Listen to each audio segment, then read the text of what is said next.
We would like to congratulate the University of the Philippines Resilience Institute, the UPRI, for organizing this very significant event and for bringing together key actors and players in the academe to share best practices, collaborate, and harmonize efforts towards climate and disaster resilience.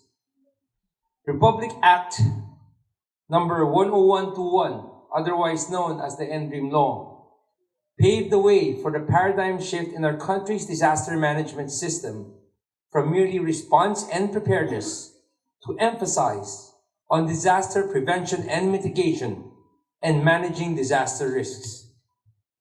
The law strongly recognized that risks need not become disasters and that the impacts of disasters can be reduced by addressing the underlying causes of vulnerability.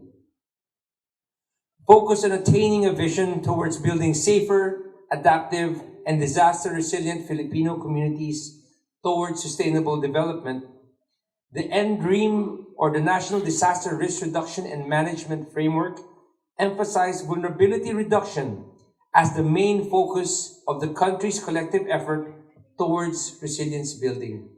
Sabi nga po nila, for every dollar or every peso invested in prevention or mitigation, we are saving at least 7 pesos in response and rehabilitation. It likewise stressed that resilience building is a shared responsibility. Uulitin ko po, it is a shared responsibility and it needs to be anchored on community empowerment, responsive governance, and mutually reinforcing partnerships. Mabigat po yung mutually reinforcing partnerships. Kasi kailangan talaga po, tuloy-tuloy tayo. We have to work together. Sabi nga po sa SEA Games natin, di ba?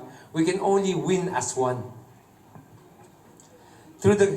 Tama yun, di ba? Win as one. We win as one. Sinisigurado ko lang ba? We win as one. Di ba? And it is only through us, we working together, that we can really make our country climate and disaster resilient.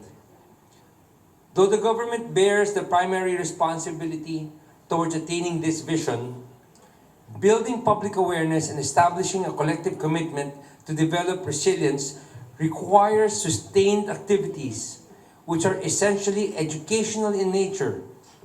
Thus, DRRM, CCA, or Disaster Risk Reduction Management and Climate Change Adaptation, requires an integrated approach to genuine social and human development to reduce disaster risk in order to attain sustainable development.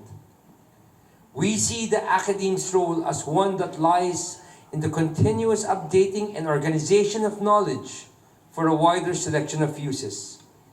This is seen in the important contributions of the academe in the area of knowledge management and education, where a formal education system on DRRM was developed to increase risk knowledge.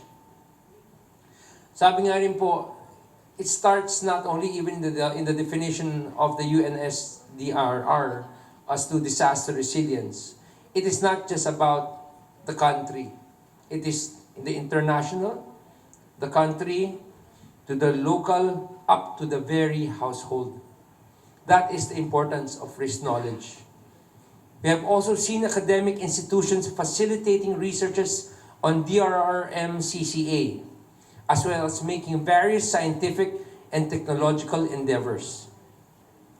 The academe is a force multiplier in the efforts to capacitate various sectors on DRRM CCA through the use of science-based approaches, innovations, and technology in disaster risk reduction. In the area of integrating DRRM in the development planning and research, the academe can further facilitate research activities tackling climate change, hazard mapping, GIS mapping, vulnerability assessments and analysis, risk reduction measures in structural and non-structural mechanisms such as land use planning, structural designs, construction practices, early warning devices, and even yung sinasabi nga po nating social structures po natin, yung soft infrastructure, such as even the rule of law. Educational institutions play a vital role in providing disaster management education to different stakeholders, as well as support avenues for the provision of relief to and for the recovery from or of affected communities during times of disasters. Higher educational institutions also set a positive example by designing field development projects and the development of risk and hazard management programs. Research institutions also help accelerate the progress of disaster management knowledge in coming up with robust data, capacity building, and innovations. One of the things that we are even trying to do now, which I think the academe can help a lot in, is even computing in how much we should be saving or putting aside in our GDP for disaster risk reduction and climate change adaptation. This is something that we learned from the Japanese. It's something that they have already learned how to compute, yet our country has not yet been able to yet achieve.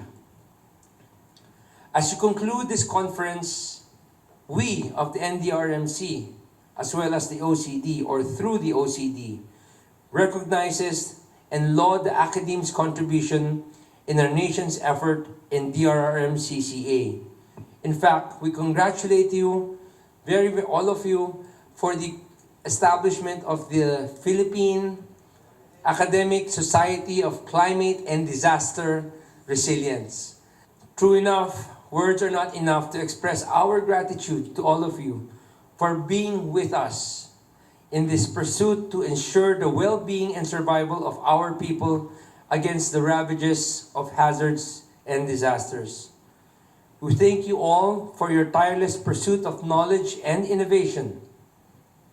And allow me to assure you that your NDRMC, this is your NDRMC po, will remain relentless in our quest for resilience.